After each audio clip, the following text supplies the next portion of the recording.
पूरी महाभारत देखने या सुनने के बाद आपको कभी ना कभी ये विचार जरूर आया होगा कि किस पांडव से द्रौपदी अधिक प्रेम करती थी या किस पांडव को द्रौपदी से अधिक प्रेम था।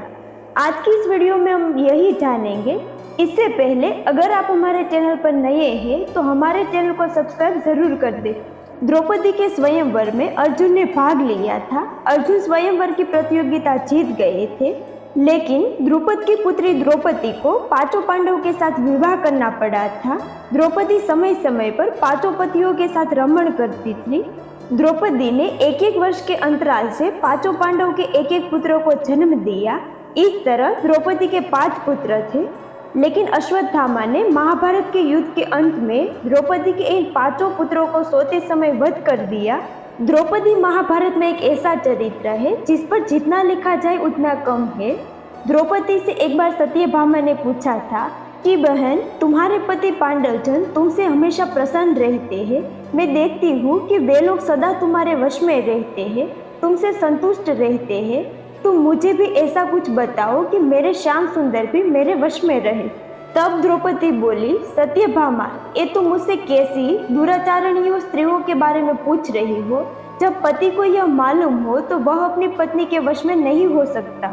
तब सत्यभामा ने कहा, तो आप बताइए कि आप 5 पांडवों के साथ कैसा आचरण करती है?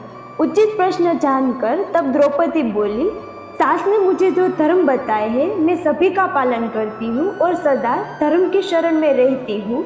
जब जब मेरे पति घर में आते हैं मैं घर साफ रखती हूँ, समय पर भोजन कराती हूँ।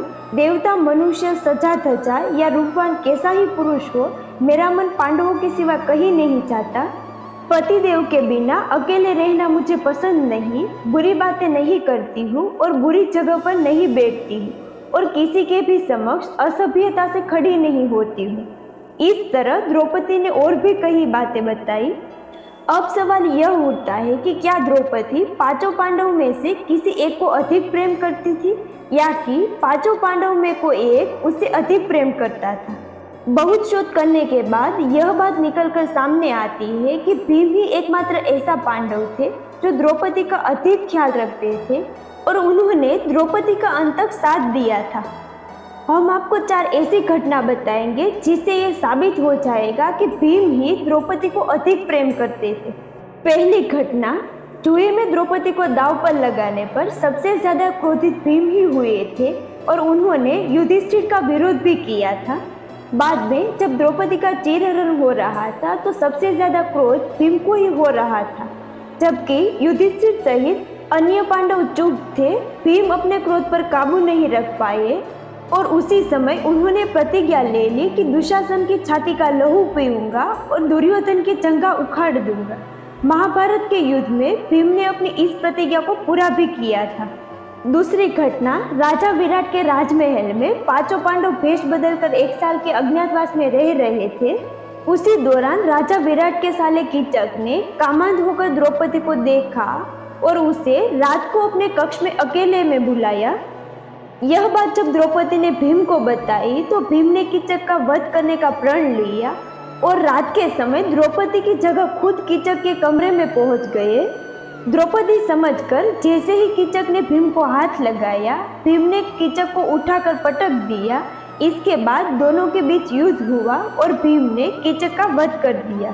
तीसरी घटना, जुए में अपना सब कुछ गवा देने के बाद जब पांडव वनवास की सजा काट रहे थे, तब दुर्योधन के जीजा जयद्रथ की बुरी नजर द्रौपदी पर पड़ी। उसने द्रौपदी के साथ जबरदस्ती की और उसे रथ पर ले जाने का दुस्साहस भी किया, लेकिन ऐन वक्त पर पांडव आ गए और उसे बचा लिया। भीम ने तब जयद्रथ की खूब पिटाई की और द्रौपदी के आदेश पर जयद्रथ के सिर के बाल मूंदकर उसको 5 चोटियां रखने की सजा दी और सभी जनता के सामने उसका घोर अपमान करवाया।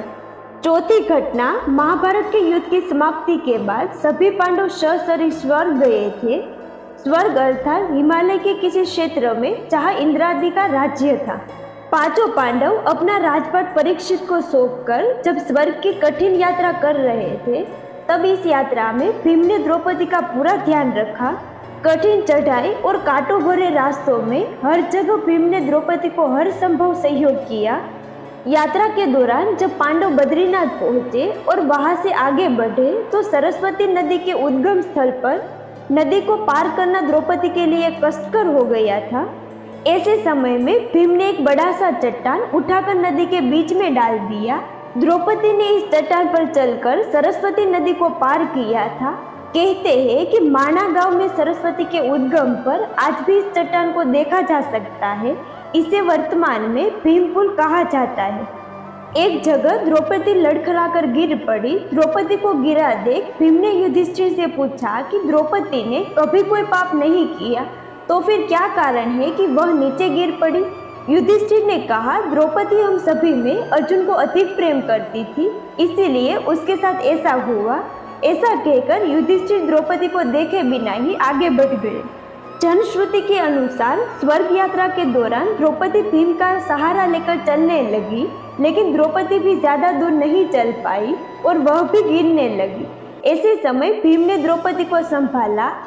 उस समय द्रौपदी ने कहा, सभी भाइयों में भीम ने ही मुझे सबसे ज्यादा प्यार किया है और मैं अगले जन्म में फिर से भीम की पत्नी बनना चाहूंगी। थोड़ी देर बाद सहदेव भी गिर पड़े। तब भीम ने पूछा, सहदेव क्यों गिरा। युधिष्ठिर ने कहा, सहदेव किसी को अपने जैसा विद्वान नहीं समझता था, इसी दोष के कारण उसे गिरना पड़ा। कुछ देर बाद नकुल भी गिर पड़े। भीम के पूछने पर युधिष्ठिर ने बताया कि नकुल को अपने रूप पर बहुत अभिमान था, इसलिए आज उसकी यह गति हुई। थोड़ी देर बाद अर्जुन भी गिर पड़े। युधिष्ठिर ने भीम से कहा, अर्जुन को अपने पराक्रम पर अभिमान था। अर्जुन ने कहा था कि मैं एक ही दिन में शत्रु का नाश कर दूंगा, लेकिन ऐसा कर नहीं पाया। अपने अभिमान के कारण ही अर्जुन की आज यह हालत हुई है। ऐसा कहकर युधिष्ठिर आगे बढ़ गए। थोड़े आगे चलने पर भीम भी गिर गए। तब भीम ने गिरते वक्त युधिष्ठिर से इसका कारण पूछा, तो उन्होंने बताया कि तुम खाते बहुत थे और अपने बल का झूठा प्रदर्शन करते थे, इसलिए तुम्हें आज भूमि पर गिरना पड़ा। यह कहकर युधिष्ठिर आगे चल दिए। युधिष्ठिर कुछ ही दूर चले थे कि उन्हें स्वर्ग ले जाने के लिए स्वयं देवता इंद्र अपना रथ लेकर आ गए। तब युधिष्ठिर ने इंद्र से कहा, मेरे भाई और द्रौपदी मार्ग में ही गिर पड़े हैं, वे भी हमारे साथ चले, ऐसी व्यवस्था कीजिए। तब इंद्र ने कहा कि वे सभी शरीर त्याग कर पहले ही स्वर्ग पहुंच चुके हैं, लेकिन आप सशरीर स्वर्ग में जाइए। इसके बाद इंद्र और युधिष्ठिर रथ में बैठकर स्वर्ग की ओर निकल पड़े। आज की इस वीडियो में बस इतना ही। हमारी ये वीडियो आपको कैसी लगी हमें कमेंट करके ज़रूर बताइए।